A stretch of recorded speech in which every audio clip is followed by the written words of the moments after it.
This is Unit 2, Module 3, Lesson 3, and my name is Sheldon Cooper, and welcome to Fun with Flags. Really? Nobody watches Big Bang Theory. Okay, so today we are going to talk about, flags are a very, very useful feature in programming. It's not a command. It's not a line of code.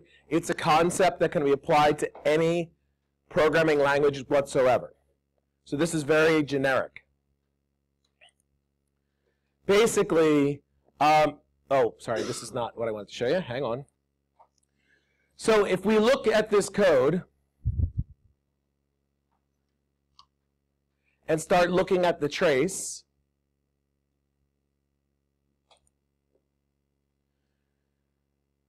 if we decide to change what number are we looking to test, and we change some variables in here and get rid of our system.out.println line, and we put in a target, instead of checking to see if we hit -1, what we can use instead is this idea of a flag.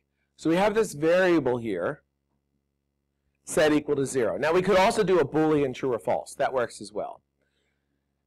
And I set if x equals the target, we want to set the flag equal to 1. So if we found the target, we're going to set the flag. But the loop's going to continue. It's going to go through everything. And the flag only comes up if we found the target. So imagine yourself looking through a list of numbers. And once you found the number that you were looking for, you just raise your hand. But you keep looking through the list. Why? Because you have to.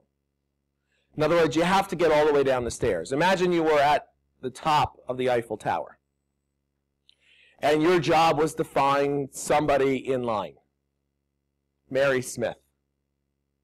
So you start at the top of the stairs, and you start walking down those stairs. Are you Mary Smith? Are you Mary Smith? Are you Mary Smith? Are you Mary Smith? And finally you come to a small little man with brown hair who says, yes, I'm Mary Smith. So you found Mary Smith. So now, you know where Mary Smith is, but you can't do anything from where you are at the top of the stairs, or even in the middle of the stairs. You still have to get to the bottom. So you know what position Mary Smith is in. You keep your hand up, but I found him. Found Mary Smith. So all you had to do is make sure Mary Smith was in line. And you walk all the way down to the bottom of the stairs and tell whoever you have to tell that Mary Smith is in line. If you never raised your hand, that means when you get down to the bottom of the stairs, you look over to your right and you see your hand's not up. You say, oh, I guess I didn't find Mary Smith. That's effectively all a flag does. It sets a condition to be true or false that something has happened. That's different than what we did before, where we had the loop keep going until we received a -1 from the user. Now, if x equals the target, we're setting our flag to 1. This loop will go into a infinite loop if they never find the target.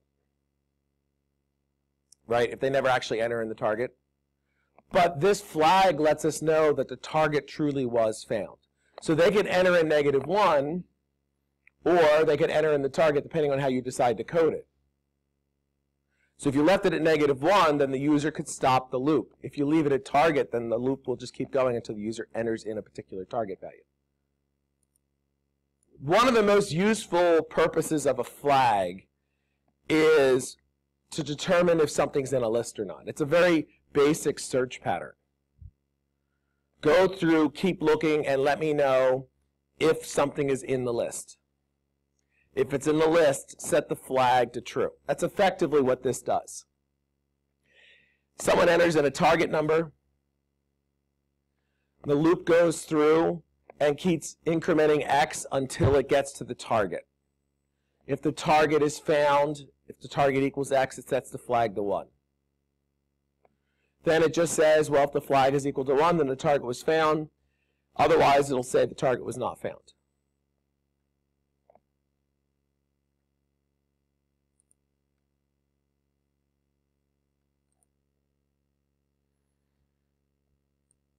So take a look at this code. I'm going to pause the video, and I would like you to tell me what you think this does. This is just going to tell you if the number is prime or not. It's not going to list factors for you. It's just going to go through and check every number that's smaller than the value the user entered, and go through that, and as soon as it finds one that divides in evenly, it's going to set the flag. Oh, I guess I should have said this was 1. Whoops, that is a mistake. This should say 1, not 0. Maybe that's where my 1 was.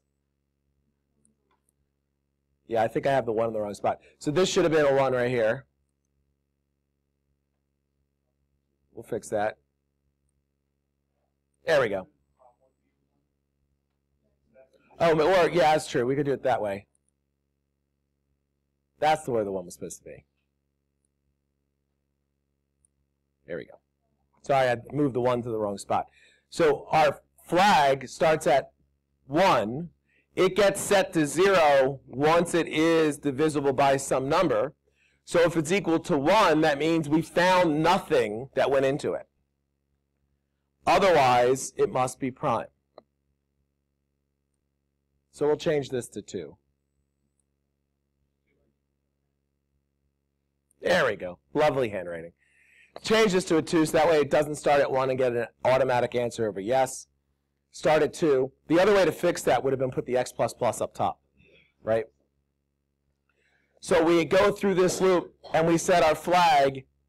If it's prime, then we get an answer. This might seem like a trivial problem, determining whether a number is prime or not, but it's actually one of the most critical calculations we do today when we're dealing with encryption. One of the goals of encryption is to find the biggest prime numbers we can. And the only way to truly test to see if a number is prime is to test it with all the values beneath of it. So suppose you had like a 100-digit number, and you wanted to tell if that was prime. Well, by yourself, that would be really difficult to do. Now, there are much faster methods than this. This is like brute force sledgehammer. There's another method called the Sieve Method, which works so much faster than this, and we'll talk about the Sieve algorithm when we get to algorithms. But this kind of gives you the idea of brute force. Why would you have a computer do this? Because you can't. You know, if I give you a number like 24, sure, you can figure that out. You know, what do you think is the maximum number you could reasonably figure out in your head?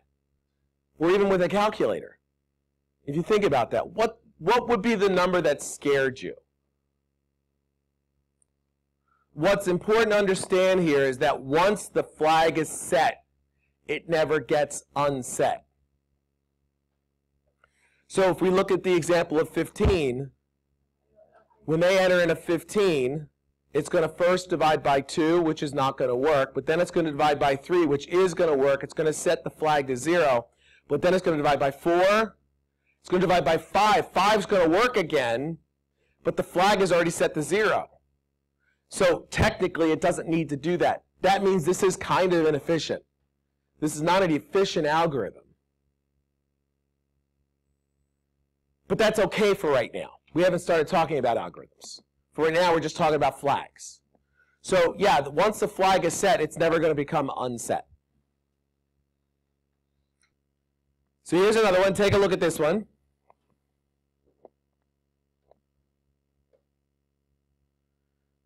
Let's see if we can figure out how this works.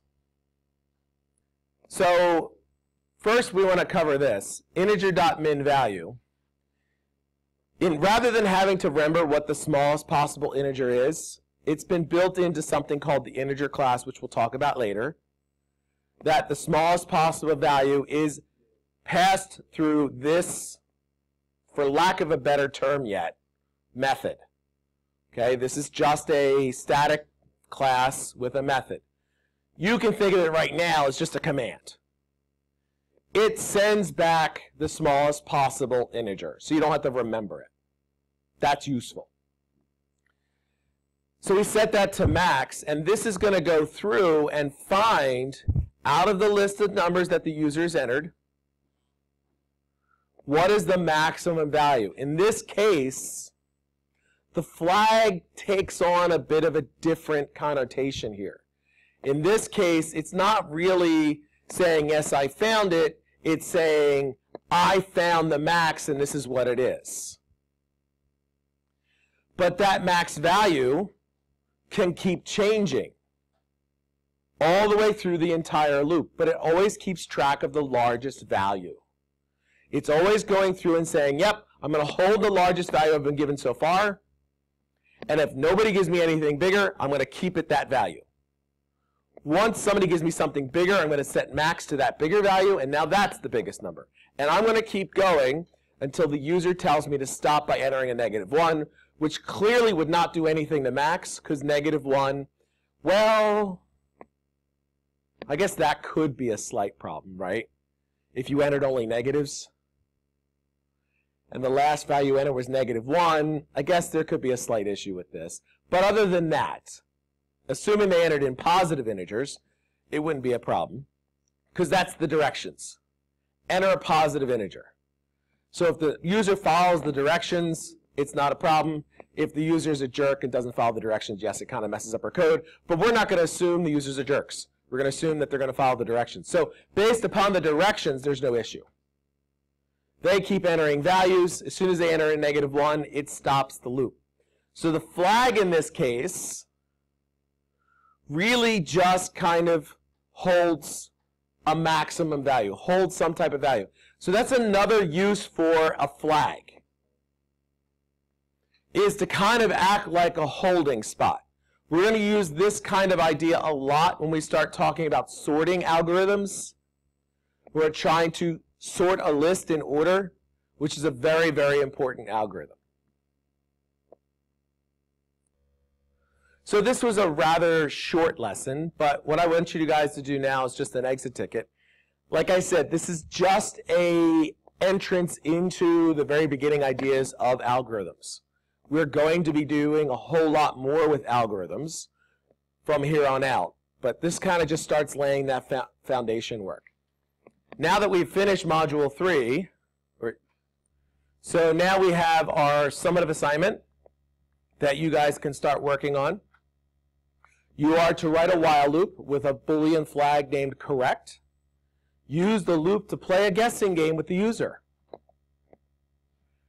Have them guess a number from 1 to 40, and when they get it right, tell them they guessed correctly. When they get it wrong, tell them to try again and guess another guess. So essentially the computer is going to try to outguess them. If you want, you can limit the number of guesses the computer gets. You know, you could say, go through and say you only get to do it 5 times. If you want to reverse this and make the computer do the guesses rather than the user, and the user picks the number, that's fine too. You decide. This is a cute little game. Guessing games are always fun. You're going to need to use some type of random generator in here to get a value between 1 and 40 for the computer to either pick a value, a guess, or for the computer to have the user, or have the computer pick a value for the user to guess. Either way you do it is fine. Either make it so the computer picks a value and you guess, or make it so the computer's guessing your values. If you really want to go above and beyond, give the option, right? You play the computer or the computer plays you. That's kind of fun to do. You guys have time to do that. One point is you might want to think about your algorithm that you use. You can do this brute force and just randomly choose numbers, but there is a way to make this work a little bit more efficiently. Okay? Feel free to add to this if you need to, but there is a way to make this game work a little bit better. So that's your summative assignment for this. It's a little open-ended. I did that on purpose. I want to see what you guys come up with. And then after this, we'll have a quiz next week on the whole module, and then move on to the next module.